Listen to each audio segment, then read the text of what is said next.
I am so happy to see all of you here enjoying the alcoholic beverage of your choice.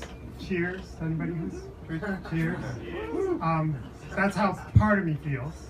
The other part of me sees what you're doing, and honestly, I want to slap you. Because when I see you with that glass in your hand, it reminds me of my bitter, lifelong struggle with the drink. Don't feel self-conscious. Go ahead, take a swig. Go ahead, it's fine. I'll just stand here and drown you in my pain. It was only a few years ago when I first realized that I had a serious problem. At the time, I was employed 11 hours a day in the promotion of a reality TV show called The Real Housewives of New Jersey. Yes, it's true. Every night, I would drag myself home and I would think, either I'm going to slip my wrist, or I'm going to throw a freaking dining room table at a housewife. This naturally was very upsetting to my spouse. She hates it when I call her a housewife. One night, as I was reaching for the bottle, I made a confession. I said to her, I have to admit it, I have a drinking problem. It's really getting out of control. At the office all day, all I can do is sit thinking about coming home and having a glass of wine. I mean, I've already had 5 glasses of wine in the past week. See this empty bottle? 6 days ago, it was full. In the past 2 days, it had turned to vinegar, and I drank it anyway. That's how much I needed a half glass of wine. Now, my wife, who is usually so sweet and kind, because she kind of surprised me, she found this funny. Apparently, she discussed this with her book group, and they all roared with hilarity at the story. Apparently, these book readers know people who consume greater quantities of alcohol. But they don't know my whole pathetic story.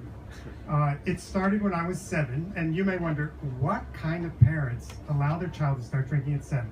Mine.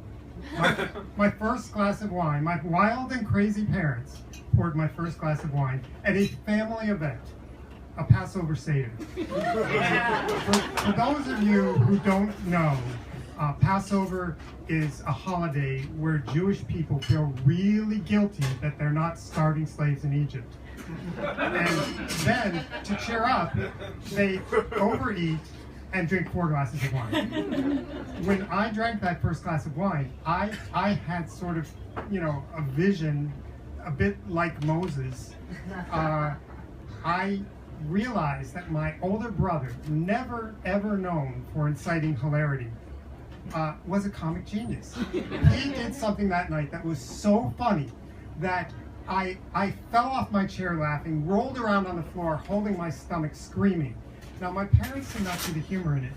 They sent me to my room where I suffered like a starving slave in Egypt, who also just happens to be drunk. That experience was enough to keep me off the drink for about 10 years, which may sound like a good thing, right?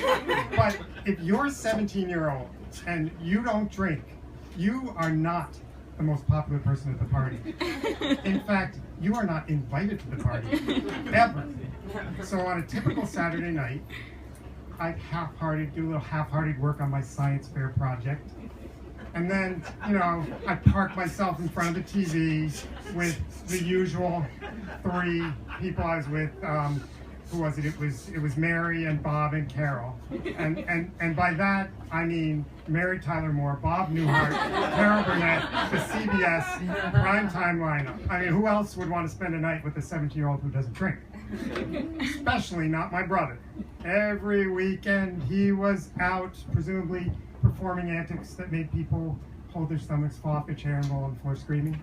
My parents were out with their suburban cohorts, sipping rye and ginger ale out of glasses with little golden turkeys embossed on them.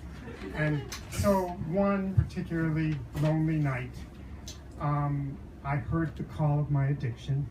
You addicts out there, you know what I'm talking about, right? Who knows?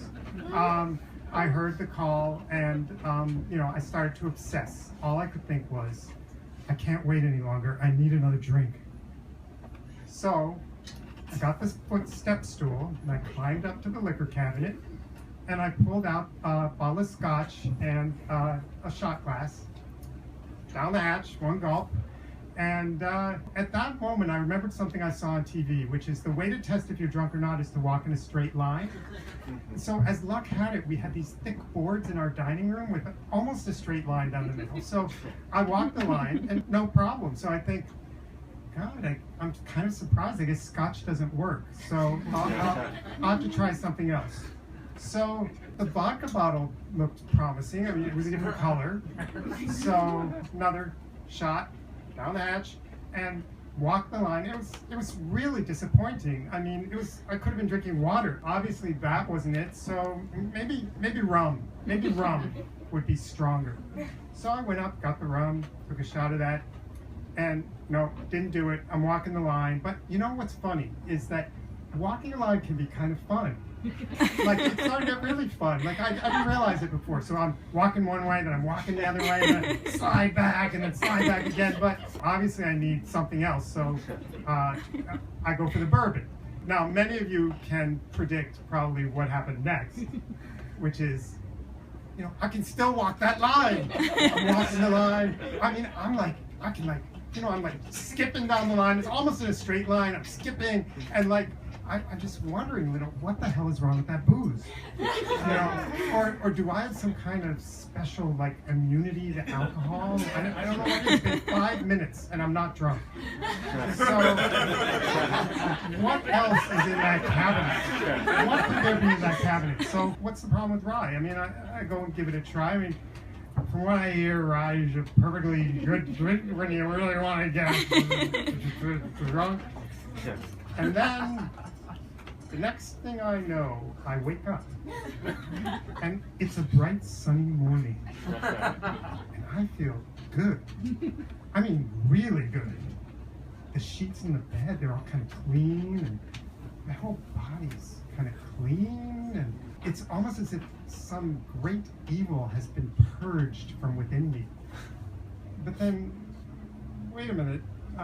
My bedroom's downstairs, and I'm upstairs. I'm in my brother's bedroom, and my brother is nowhere to be seen, and that's kind of weird. And then the door opens, and my mother walks in, and she sits down on the bed, and she says, "Do you remember what happened last night?" And that seems like a leading question. And I think, I don't know, I try to study her face. What does this woman know that I don't know? And so I stall a bit and I say, "Last night?" And she says, "Yes, last night." And I say, "Well, last night, maybe nothing special?" And she said, "Really? Last night, when your father and I got home, this is what we found. The front door was wide open. The stereo and the TV were both blasting as loud as they could go. The kitchen counter was covered with open alcohol bottles. In the sink, there were many glasses smashed to pieces. The kitchen floor was littered with chocolate chips. That step stool was bent like a pretzel.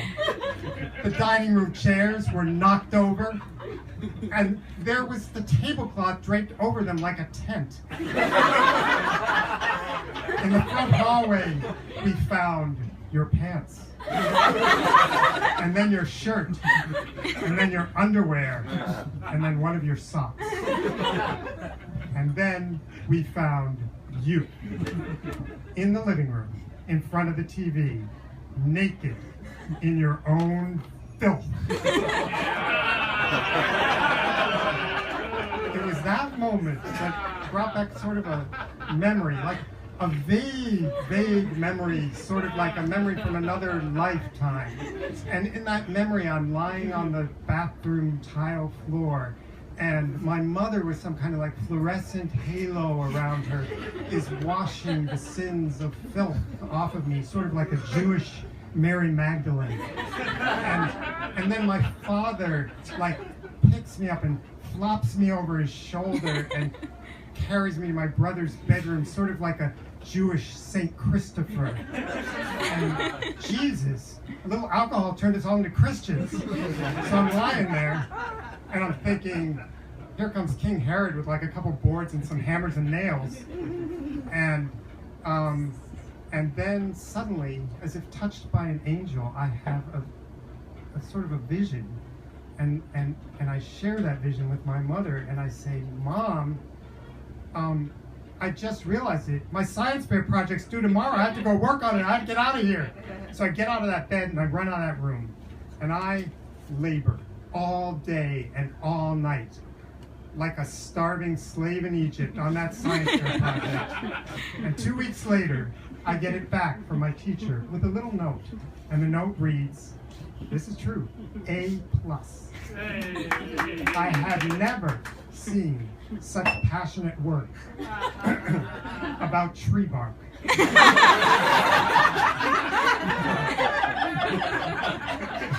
But that guy was barking up the wrong tree, because my troubles were not over.